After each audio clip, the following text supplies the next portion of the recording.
Hi everybody, this is Patrick from 8bitdoodads.com. I just want to do a quick follow-up video on the TRS-80 Model 4P. You might have seen this in my previous videos about installing the FreHD or hard drive emulator for the TRS-80 line of computers. Since then, I've done a couple other updates, and I just wanted to show those to you and to wrap up this series.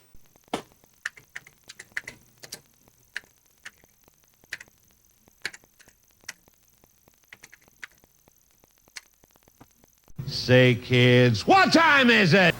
It's 8-bit doodads time! Okay, so this is the Model 4P that I installed the FreHD hard drive emulator into. And you can see now it's booting LDOS. And actually, I'll just put in the date and time. Actually, I think I put that in wrong. And you can see it's bringing up the directory. There are 4 hard drive partitions on this machine, and we can move through them. We also have in this machine a standard floppy drive, but I replaced the drive to floppy with this 5 1/4 inch faceplate that has inserted into it a 3 1/2 inch. It downsizes and allows you to put a 3 1/2 inch device, and that's where I originally put in the FreHD and cabled it around to the back. And so you can see we're getting the directory of that physical floppy. I've since made a modification since the last video, and you'll see it here. And I'm going to put a USB drive in, and we should get a little screen coming up. And this is a Gotek. So I've placed the Gotek into the machine next to my floppy, so we can have both a real floppy and an emulated floppy. And I can bring up the directory of that drive, you can see.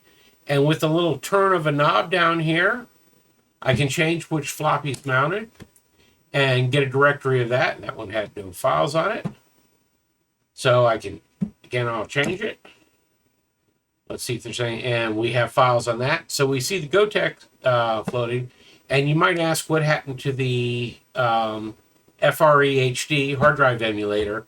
And if you look right here, you can see there's the SD card. That's the Fred. I've actually mounted it side by side, and we can in fact replace that SD card with a different one. And if I reboot now, it's going to boot from the hard drive anyways. At least it should. And there we go. And it's loaded CPM.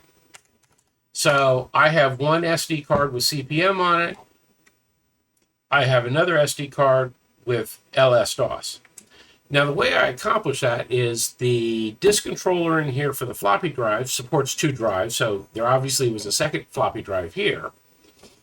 And there's a Gotek model. I bought another one that had the black faceplate. And this is the newest version of the Gotek, which has a little bit faster processor, so it's better at emulating multiple drive formats. And it worked out well.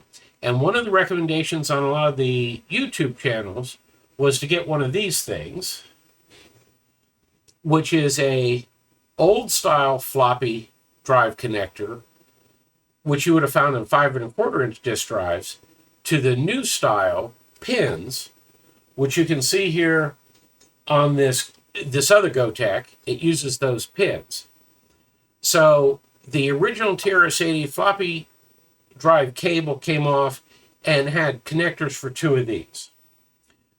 The reason I ended up not using that is that cable is very short.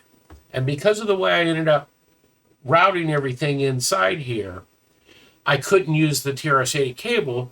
I used one off of a PC that happened to have the right connector to go into the motherboard of this machine. And it had one of these 34 pin connectors on it. And it had the standard 5 1/4 floppy, The only thing I had to do, and this is what's different about this machine than on an IBM PC. On an IBM PC, you'll see there's a little twist in the cable of a bunch of the connectors. That's how they do drive select. On the TRS-80, drive select is done by removing certain of the pin contacts. And if you look at that original connector, the two connectors on that cable, you'll see they're different. I simply put that 5 1/4 connector on there for this and pulled the right pins to make this drive 1 and got this to be drive 2. Now to get the FreHD in here mounted, you'll see it looks like it's only taking up that space. One of the problems is on that card, the card is thin, but the cable on it plugs from the top and the cable's tall. And actually, I couldn't get them both mounted and into the drive cage. What I ended up having to do was on this Gotek, I cut the Gotek across here and removed this part of the plastic. And actually, the Gotek was, this plastic came up to here. There wasn't this bump here. So I could move the FreHD all the way to the front, and I just left a little piece of plastic for it on the top to keep that mounted the right way. But it allowed me, by removing this extra plastic, to bend the Gotek slightly down in the back. They gave room for that cable, and that allowed me to mount both drives in the machine. So my end result was I have a working Model 4P, thanks to John Krupacek.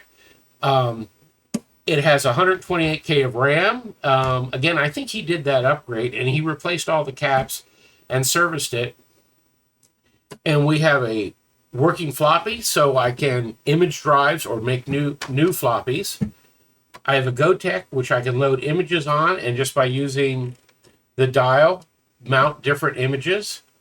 And I have a hard drive emulator where I can swap SD cards. And as you can see, it's right here in front, and it's kind of hidden. It's nice. All I have to do is pull out the one card and can put it in another, and I've got a built-in hard drive. So this actually became a very sweet, nice machine.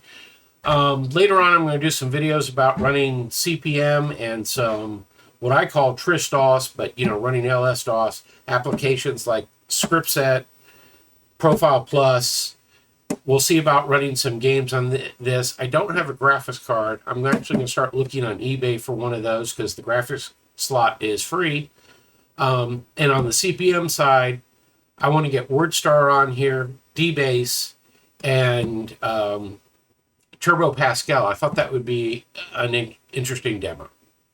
If you like this video, please hit that like button. And if you want to get notified when new videos are released, please subscribe to our channel.